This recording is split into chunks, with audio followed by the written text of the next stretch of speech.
In the last part of our journey, we came down from Woolwell, and we're about to enter the woodland that abuts the River Plym. And we'll go straight across there and follow the tramway as far as we possibly can. But I feel that there may be some purchases made on the land, and we won't be able to go too far along there. But we'll find out in a minute.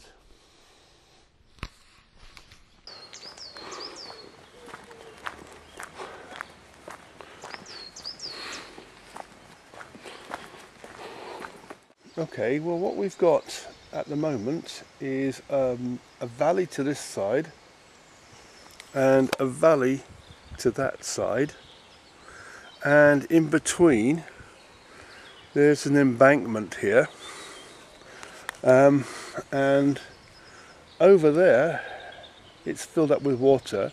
There must be some drainage through, because down there I can hear some water running.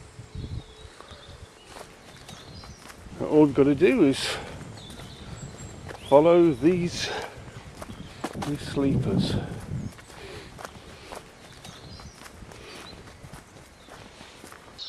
Right, so there's a house in Woolwell, and between there, whoops,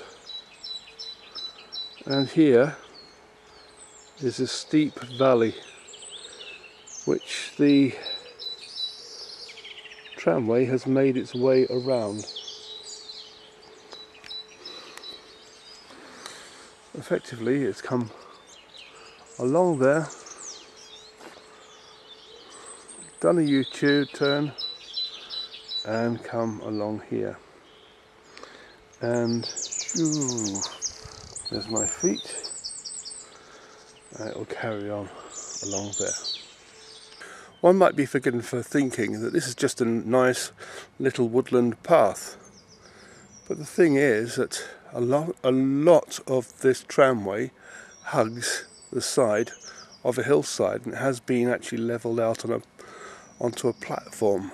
And this is particularly true of this little bit of the woodland, where you've got a precipitous drop down this side and quite a hill on that side, and the bed of the tramway is hugging the side of the hill. We're off that way.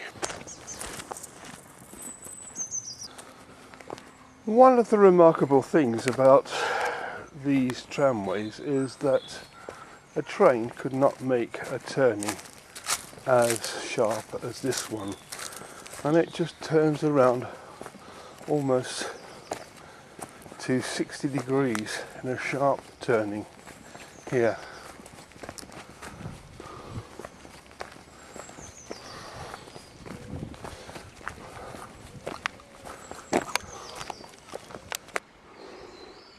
And our tramway makes a very sharp turning to the left, and that's about as far as our journey will take us for the moment, because right here is the caravans park, which is Glenholt.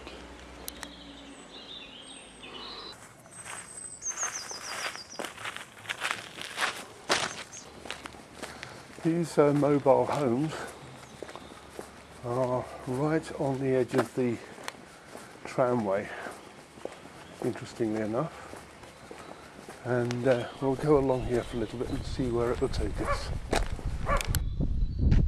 Well, this is as far as we can go. If we're going to continue on this pathway, we'll have to find another way around, I think. Our incredible journey, having left Woolwell, took us along a very winding track. We had to leave the tramway briefly to negotiate around Glenholt Static Home Park. Rejoining the tramway, the route hugs the high contours of the Plym Valley. My aim is to revisit the quarries at Rumpel before heading off to find Lian Tamong.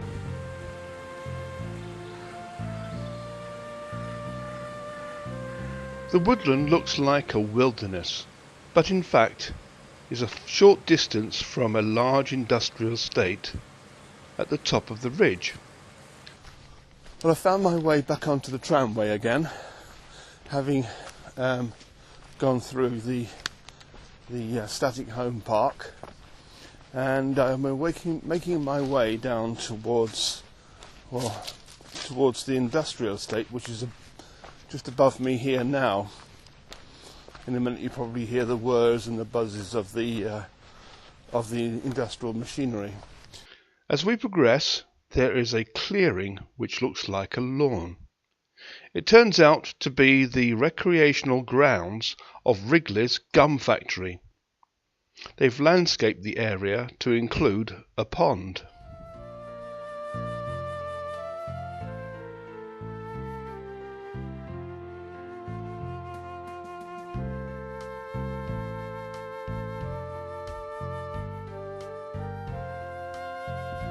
As we walk on towards the quarries, I wondered what it would have been like when the horses pulled loads up and down the tramway. Come to the area where the quarries are. Below me is Rumpel Quarry, and above me here is the Upper Rumpel Quarry, which I aim to have a look. We find Higher Rumpel Quarry, which is a long and deep cut into the landscape. It might be assumed that this quarry was already in use before the tramway came through in the early 19th century. One William Stevens managed the quarry in the later part of the 1700s. And this is what it's all about. Slate. Now, there seems to be a lot of modern intervention here, because a pathway has been put on that side and a pathway from this side, which might have been part of the old trackway to bring up quarry products up onto the tramway. But we're going to have a look in here first. Adjacent to Rumpel Quarry is Colwell Quarry, which may have been a later working. This is the site of more than one tragedy, alas. Edward Gullett operated the quarries. He had working for him William and George Tapper. On this fateful cold day, they heated dynamite to make it pasty enough to explode. It doesn't explode if it's too stiff and cold. They warmed up the first batch without problems, but seepage of nitroglycerin exploded with the warming of the second batch, killing both workers. Deep inside the quarry is a shrine dedicated to Anne. In October 2012, this happy, joyful woman in her late 50s went missing. Her body was found in front of the chasm in Colwell Quarry. Toxicology showed she had overdosed, suggesting that she had taken her own life. This tragedy has some resonance with me. Anne was a similar age to me. Indeed, my father took his own life in similar circumstances.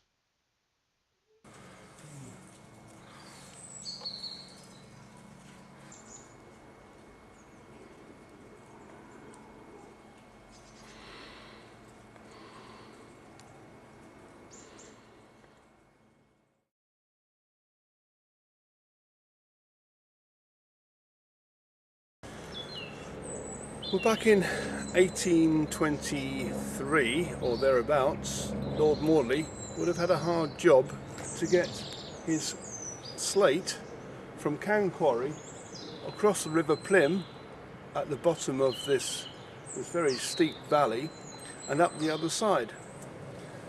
And that is why he plumped for the idea of using a canal along here, which later was abandoned, and he used a tramway instead, meeting up with this one much further down at Marsh Mills. We followed the tramway again, overlooking the steep sides of the Plym Valley. Nearby is another quarry, but this must have been worked out by the time the tramway was constructed in the early 1820s. The tramway crosses in front of the quarry face over an embankment which had been constructed. So it becomes very apparent that this section of tramway was built right across a quarry face.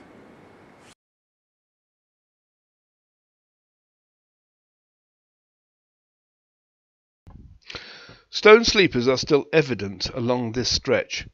Embedded in a couple of stones are a couple of retaining studs, which can still be seen.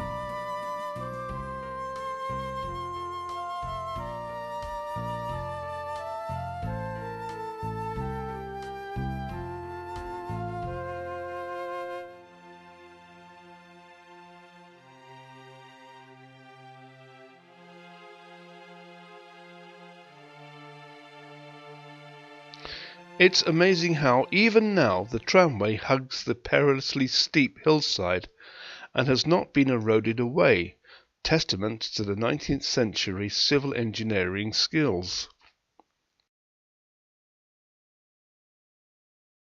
As we leave the valley side, the tramway reaches the site of a bridge.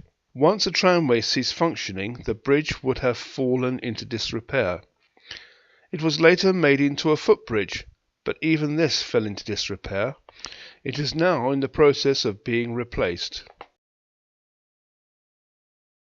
We've now crossed that span there, which was the bridge, and now is being replaced.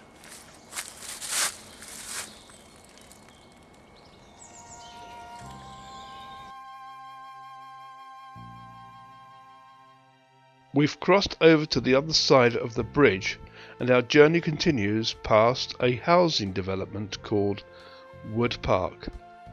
Our next objective is to locate Liam Tunnel.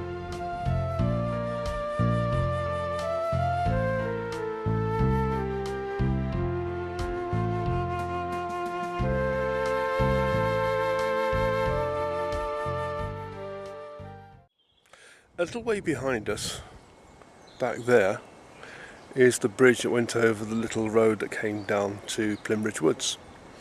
Now we're just a few yards away from that, and this is a continuation of Tyrwhitt's Tramway, and down here is a very, very steep, precipitous slope. But now we're going to continue on along this stretch. It will border a housing estate, which is a new housing estate built in the last 30 years maybe, and then we'll be approaching the Liam Tunnel, which I understand to believe is the second oldest railway tunnel ever built in Britain.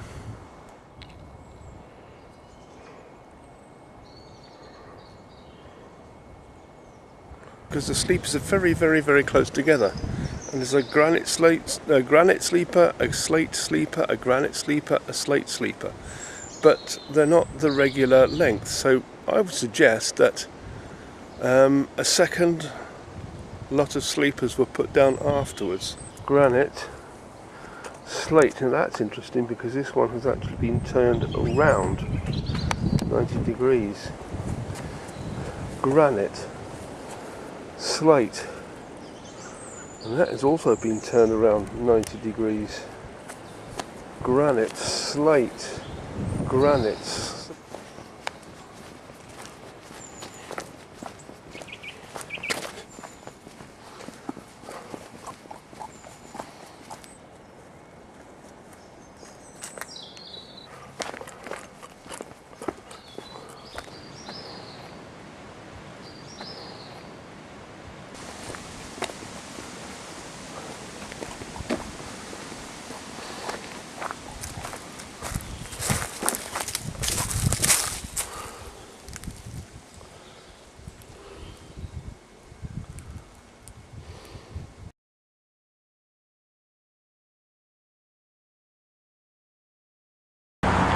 It's hard to believe that just below us is a tunnel.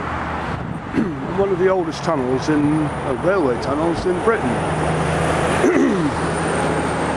And it comes out to this busy, we've come out to this very busy junction in Estover.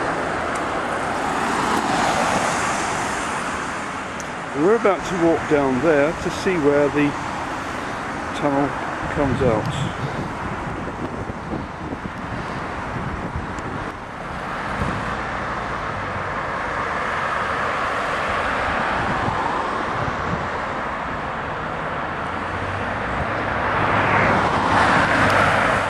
Okay, it's not a very impressive sight now. It's blanked off and you can't actually get through it, not allowed in it. But there we are. The tramway has come out from under what is now Novorossiysk Road, and we'll now progress down this tramway out as far as we can go, which will take us to Marsh Mills.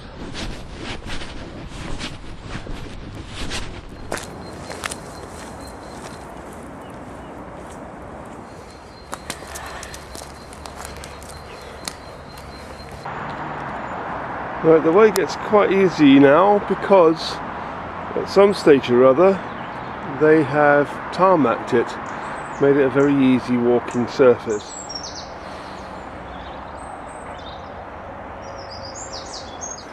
It's a nice straight path as we head towards Marsh Mills.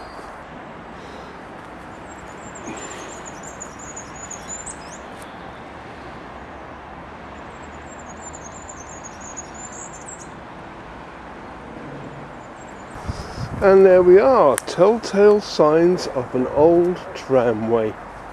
There we go. The pathway ends abruptly at the busy roundabout, an intersection just above Marsh Mills. And now we're going to go down to Marsh Mills so that we can link up between the where the tramway would have come along this stretch, somewhere underneath this lot, and round to Marsh Mills. And this will link up between the end of the tramway and where the tramway would have pulled into the wharf at Crabtree.